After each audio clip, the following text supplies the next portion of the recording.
One of the first things I noticed is I open it up, it's got the good engine, a 2.5 liter that doesn't really have a lot of problems, but we have an issue over here. Where's the coolant? There's no coolant even in the line here. Like, it's just empty, completely empty. What the heck is going on here? So I'm checking like all the plastic elbows and connections, and I don't see anything right away. I'm gonna lift this thing up before we get started on any work and start doing an inspection, because that could change everything. Yeah, where's the coolant going? Let's get it up in the air and take a peek at it. Now let's pull the cap as well, because sometimes when you pull the cap and release the pressure, the coolant will shoot back up in it, indicating that there is coolant. Yeah, there is. A little bit came back up in there. See that little line filled up with some pink? And you can see a little bit in the bottom now. Well, there's obviously a leak going on here.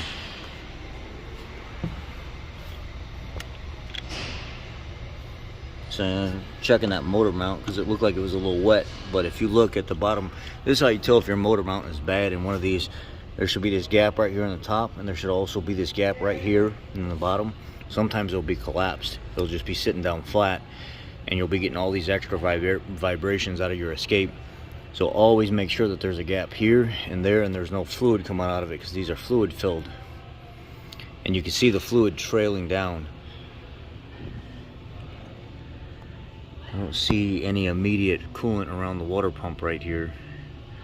Let's continue to get it up in the air. Well, maybe let's do this.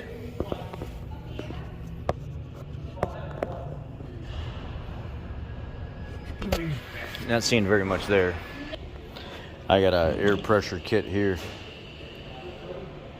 I've got the red, I think this is the Matco adapter on here.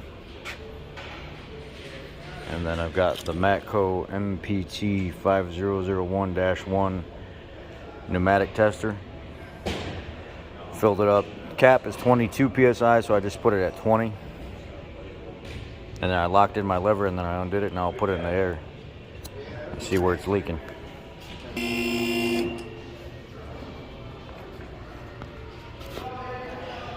Nice and solid. It's dropping slowly. It was in the middle of that 20, and now it's down some.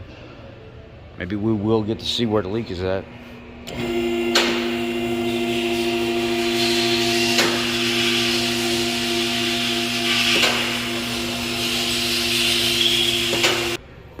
We got to get a lower cover off of here.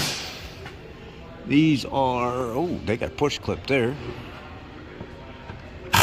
T30s.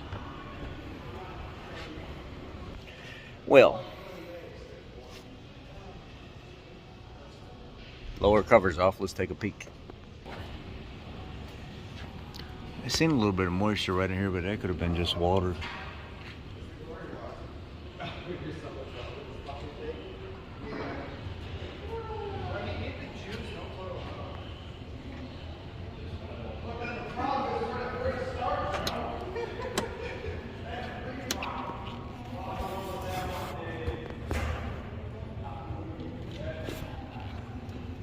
Where is the coolant going? Oh, where is the coolant going?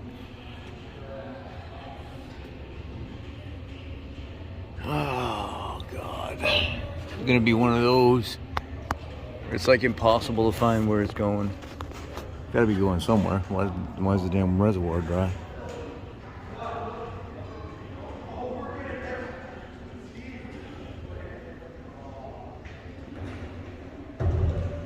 Let me continue to investigate here and see if I can't find where or why. I don't know. I see nothing down here.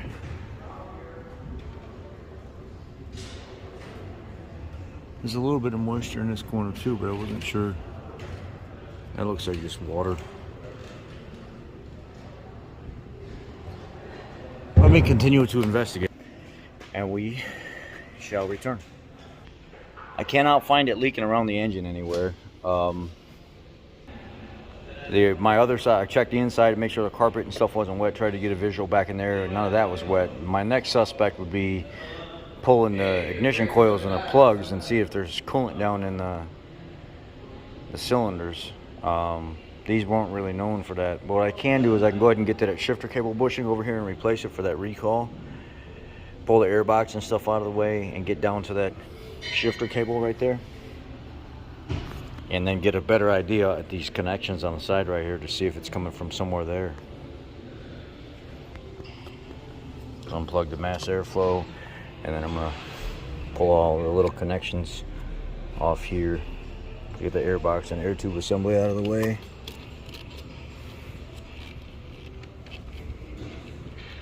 Just pull this little latch back out of the way and it lifts off. These are two little pressure tabs and that lifts off. And then we'll go ahead and undo this flat blade right here. 7 mil or flat blade screwdriver, and then this whole thing will pop out of there.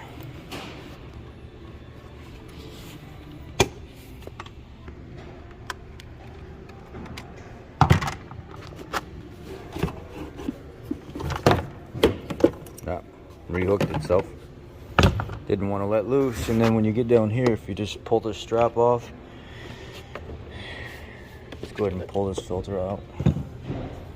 Dump the air box over here. And you can pop up on the front right here.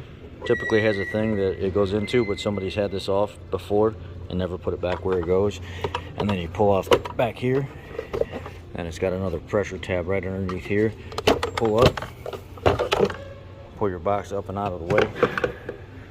This is also how you can get to your battery easy. Pull the cap off here, pull your wires and stuff off the front, then the center assembly slides up and out, then you can slide your battery out. And now here we are down at the shifter bushing and where we need to be for the trans flush as well. So I'm looking at coolant connections here, and the side of the motor and everything looks dry. Doesn't look like there's any kind of fluid tracking. Now I can clearly see those T-joints back there that I was looking for. They go over to the heater core. They look good and they're not wet. This is gonna be a difficult one. If the customer even wants me to go further, because it's just outside of 11/22/16 is when the warranty start date was. So they're already past their 5 years, so there is no more warranty. So everything has to be approved by the customer, but I'm just trying to do some basic stuff while I'm here and not charge the customer for it. But then again, yeah, you never know. Anyway, let's keep going. Now to do the shifter cable bushing, you can pull it, but you can actually set the parking brake. Come on, focus camera. You can set the parking brake and pull this lever back here. Just leave the key off, but the key on, but the engine off. Shift it back into drive, and it'll pull the lever back here somewhere, and it'll make it easier. Or you can just leave it in park and do it right here. Ford has you do all these shenanigans on how to replace this thing, and most of it's not even necessary. Pop this up, push the bushing out, lubricate the new bushing, push it in, slide the protective cap over it, and you're done. There's no reason to do any of that other stuff. So I'm just going to do it right in the position where it's at right now. And the part number is for the protective cap, DG9Z7S004A, and the new updated bushing, it's this yellow looking one, is KV6Z7K340A. Oh look, another Chrysler with the little Hemi tick going on, or the V6 tick going on. Same difference. We get them in here all the time, traded in. Tick, tick, tick, tick, tick, tick, tick, tick. All of them.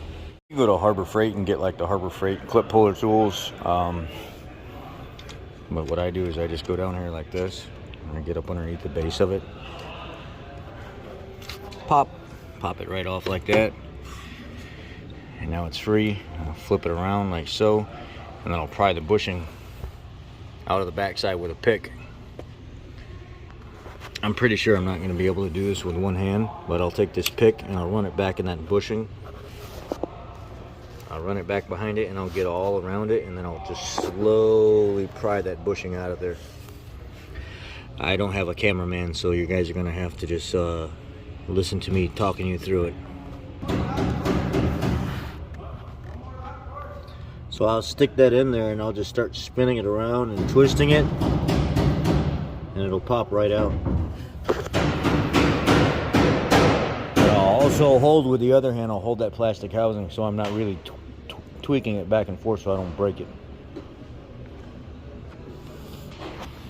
Now, not everybody's going to have the same strength that I do, but I get that bushing, the new one, the yellow one, started on an angle, and I start to push it in on an angle, and then I'll force my thumb around, and I'll do this rotating motion, and I'll pop that thing right through like that. And then I'll just go back over to the pawl.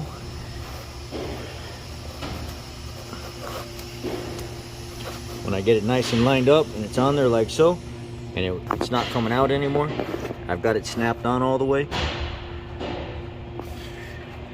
Now I'm ready to go ahead and put my protective cap on there.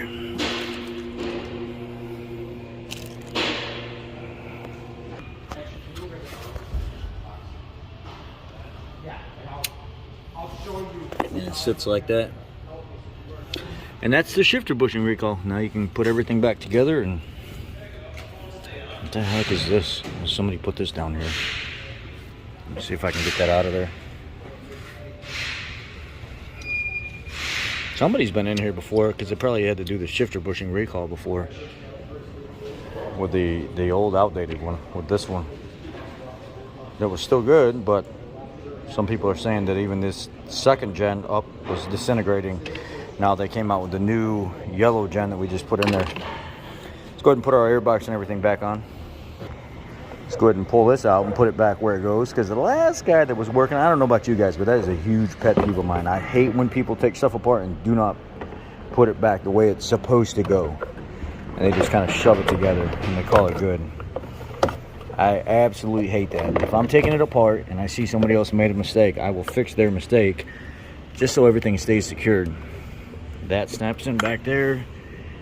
There's a little grommet you can kind of see off the corner right there. That snaps in there. This.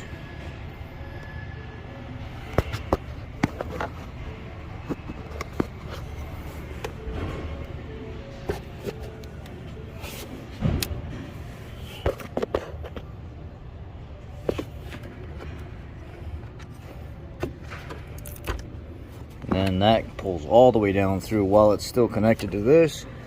And then this goes back across the top.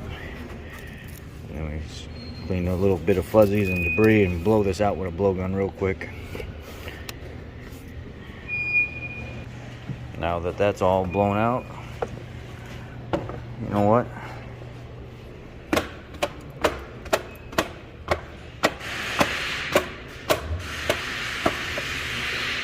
No, that's a little tender standing on that knee like that.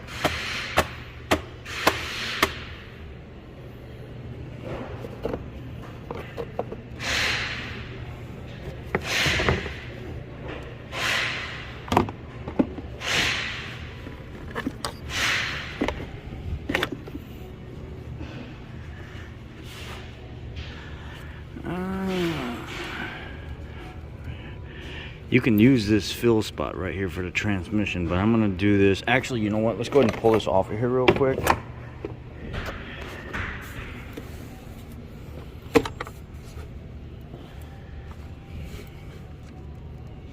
And let's pull this fill spot, this vent tube for the transmission right here. Let's pull it off of there. I used a pair of hose pliers, a smaller set. You can get these at like O'Reilly. There's a set of those, what is it? Torque, power torque. They got them like literally on their shelf. They're like 10, 11 bucks. That's how I used to pull off this vent, and that's what I'll use to fill the transmission. Fill it and pull the plug underneath to watch it come out. While we're here, what we can go ahead and do is come up with a game plan on how we're going to get a funnel down in there. I think that's our game plan right there. Let's go ahead and get our funnel and shove it in there, and then see if we can get everything back together just temporarily so we're not sucking unmetered air into it. All right. You can kind of see there.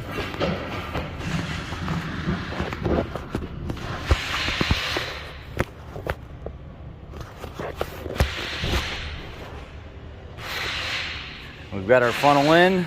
Let's see if we can temporarily or somehow pull this back out of the way and get our air box and stuff mounted back up temporarily. Okay, it all worked out. Everything lined back up. We were able to keep our funnel right where we need it. So now let's go ahead and get it up in the air and go ahead and get the trans fluid draining. Now what I have here is I have a 3/8 Allen socket going in here, but I'm pretty sure the right size for it. This fits really good, don't get me wrong, with minimal play. This is a basically a sight hole for filling it up when it's at optimal.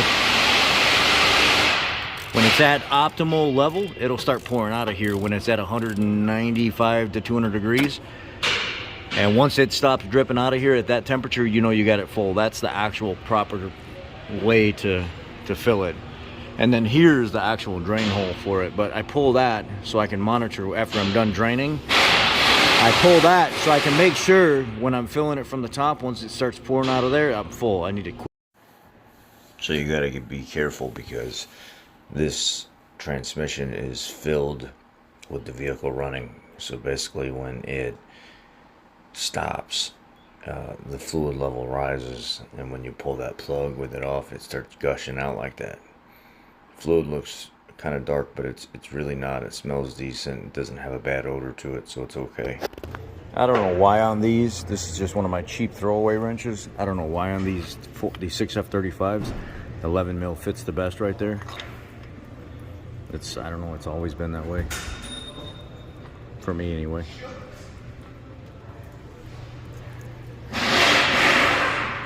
Yeah, it's not bad fluid. So they've been servicing it. They know what's up.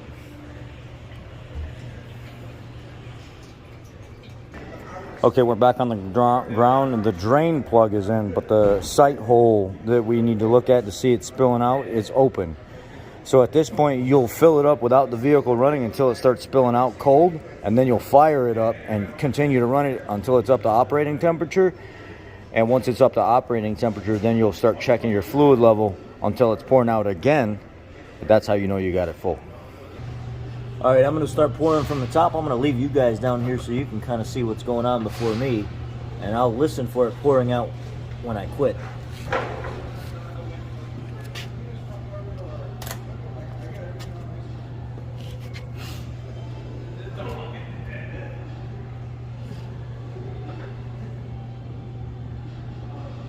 I'm pouring right now.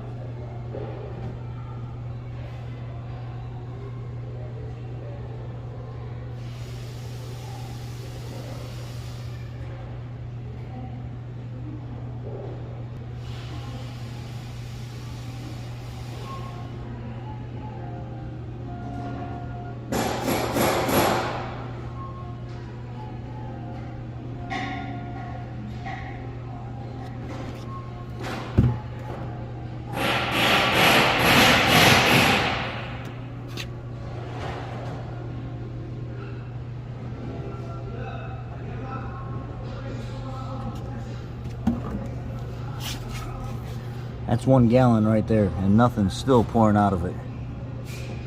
That tells you how much. Oh, there we go. There's a drizzle right there. So exactly about 1 gallon cold is where it will start pouring out. You can see the little stream right there off to the side. So let it stop and then start it up. It should stop here in a minute, and then we'll start it up once it stops draining cold, and then we'll fire it up and let it get up to operating temperature, and then we'll keep topping it off warm. I got my thoughts mixed up right now. When it's cold, it's going to do that because the engine's not running, and with the engine not being running, the torque converter is going to kind of drain back down into the pan anyway. So hold that plug. That's normal for that fluid to come gushing out of there. So when you do this service, make sure you're paying attention as well. So now what we'll do is we will fire the vehicle up, get it running, and continue to top it off until more fluid comes out, and then we need to let it get up to operating temperature, and that's about 195, 200 degrees.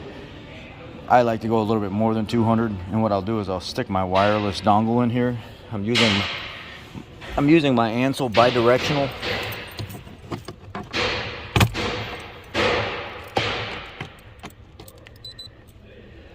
And then we'll go ahead and start it up, and I'll see you outside when we pull up the data logger. All right, engine is running. I'm gonna have somebody come over here in a second and increase the RPM for me. Now, this is the Ansel DS600. I love using this thing. I'll just auto search the vehicle. It'll pull it up for me, and then I'll go into the data logger and pull up the trans temp PID.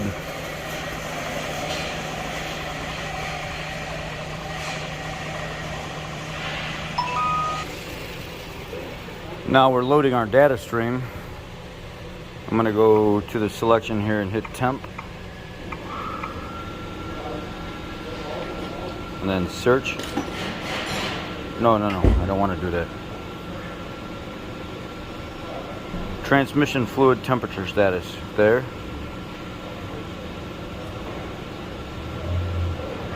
That's not what I wanted.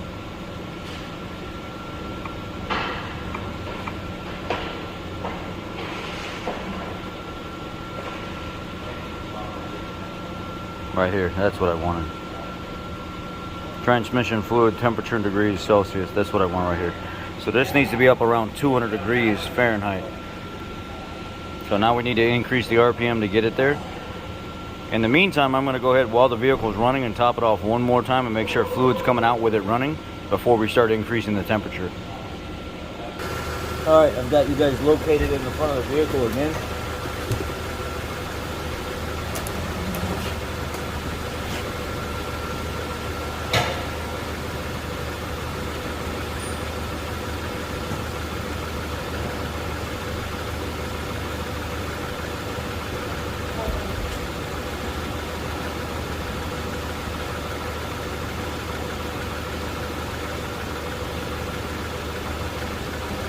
I just put about 2 more quarts in the system, and yep, it is pouring out a little bit. We're gonna wait for that to go ahead and stabilize, and then we'll get somebody in the vehicle to increase the temperature and recheck it again.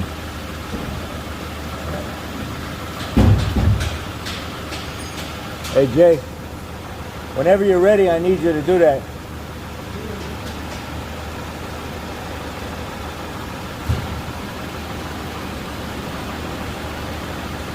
Let me pause this until I can get somebody in the car to increase the RPM for me so I can monitor it. Okay, so my suspicions were correct. After leaving this thing under like almost 20 inches of pressure and slowly bleeding down, when I pulled the cap off, all of a sudden a bunch of air just flew right out of this thing and all the coolant came back up and now it's full. Somebody was in the system before. Somebody flushed the coolant before in this and they had a bunch of air trapped in there. I almost bet you. It was causing some funky stuff going on.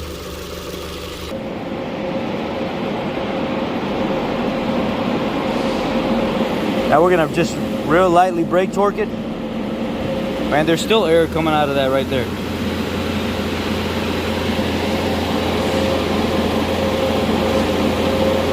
Real lightly, kind of get it up to temperature and recheck again.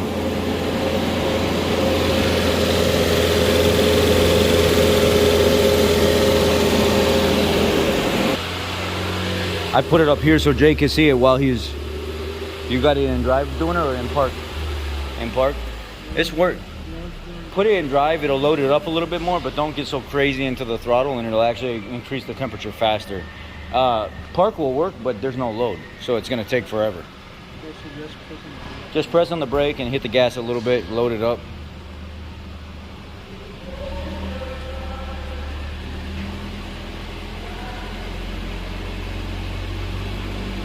You'll see here in a second it's gonna start shooting up fast. And if you don't have a scan tool for this, guys, you're gonna have to go drive it, like get on the highway and stuff and drive it around a bunch in order for you to get to operating temperature completely and then pull it in immediately and check it. It's gonna be hot, so it's gonna be dangerous if you don't have a scan tool.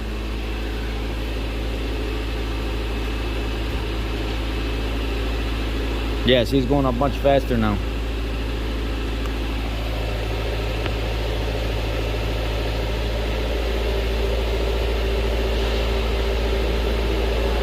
Yeah. And mind you, the whole time we're doing this, that transmission sight plug is out the whole time.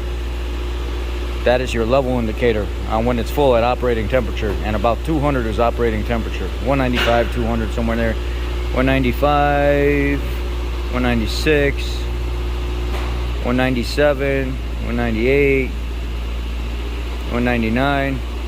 All right, stay in the vehicle. You can let off now. You don't have to continue anymore. I'm gonna put you in the air And I'm gonna have this here so I can continue to monitor it, and we're gonna look and see if it's still draining.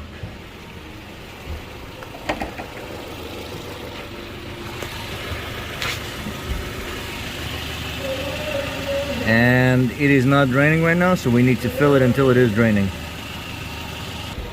I'm gonna do like another 2-ish quarts and then let it drain back out at operating temperature.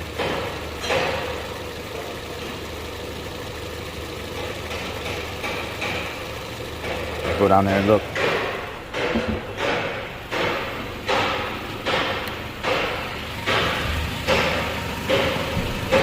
Yep, there we go. Starting to drain just a little bit. Let me see if I can get you any closer. See the little stream?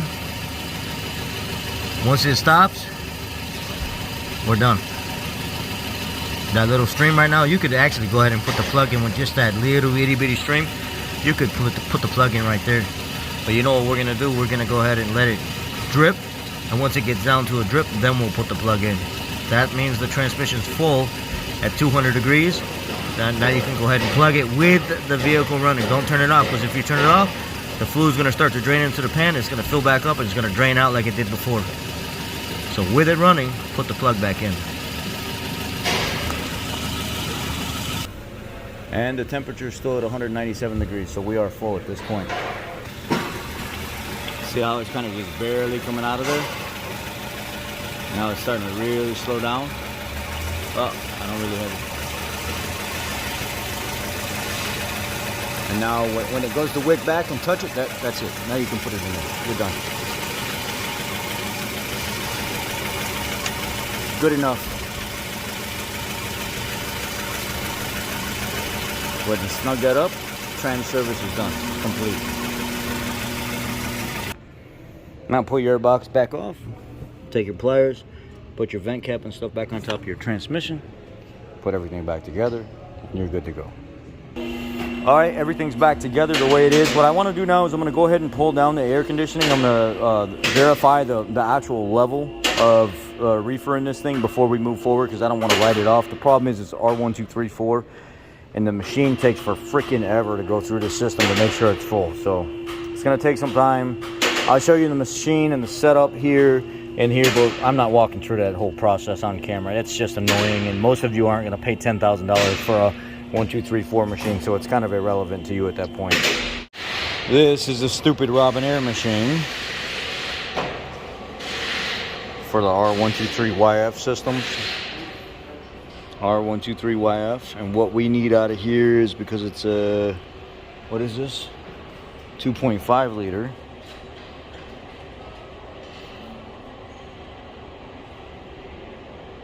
.24 ounces. So let's see what we get. You just got to go through all these stupid checks and everything else. It's absolutely ridiculous how, like, if I want to recover and see what's in there, I hit recover, and then it asks for a year, make, model, VIN, blah, blah. It's just stupid. It says it's been in a vacuum now for about 20 minutes with no loss. It says it pulled 0.641 ounces out of there, and the system is 0.680, so it's right on the full money. I think it's a user error thing, because people forget to turn recirc off and put the actual recirc back on with max AC. That's what I was saying when I came in, because it felt cold instantly as soon as I put that on. So I think it's user error. Now I'm doing system operating pressures, and they are absolutely perfect. They're exactly where they're supposed to be. 2 times ambient temperature. Low side is close to 30, 35, right in there, and it keeps dropping a little bit as the system's regulating, and it's wide open right now. I see no issue with the charging system at all. AC condenser is not plugged up. There's nothing plugged up. But I think it all comes down to user error, because the system is working perfectly fine. Well, customer came and picked up the vehicle after all this, and she was very happy with the service. If you guys would like to see longer videos like this, where I kind of go more in depth and show you the entire process, let me know. This is a longer video you're not used to, but some people have been asking for it. Some people like to start their morning watching something technical that they may learn, and especially with it being such a popular vehicle, they like watching this type of video. This was a 6F35 transmission service. There was also a R1234YF air conditioning you know, kind of Diag, and little talk about the system, but not very much. And we also did a shifter cable bushing. If this is something you'd like to see consistently, let me know. Y'all be blessed. Have a great day. Take care. I love y'all.